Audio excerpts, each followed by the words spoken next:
Maak je handen houden.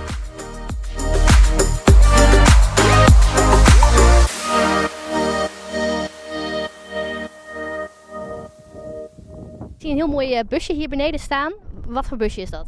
Een hele luxe camper, maar hij is heel klein. Hij had zo'n high-jetje die ik helemaal verbouwd heb. En alles zit erin en je kunt er met 2 man goed in koken, slapen. En je kunt zelfs douchen aan de buitenkant. Alles zit erin, er zit al een wc'tje ook in. Dus goed over nagedacht en iets moois van gemaakt.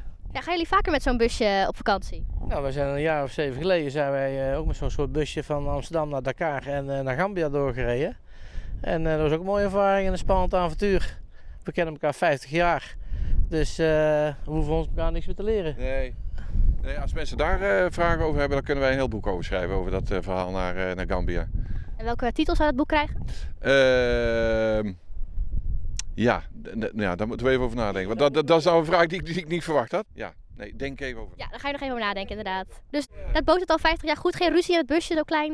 Nee, nou, dat is nu dan sinds kort bij de busje hebben we gebouwd. Dus, maar so far so good. Ja. En waar kennen jullie elkaar van dan? Van school en tennissen. We waren tennismaatjes vroeger, dus we waren hartstikke goed samen. Echt. Vroeger hè? Nu, dus de komende 50 jaar weer nog steeds toeren? Redden wel, ja hoor. Als we het redden wel. De gevoelstemperatuur is lager hoor bij ons. Dus dat gaat nog wel lukken.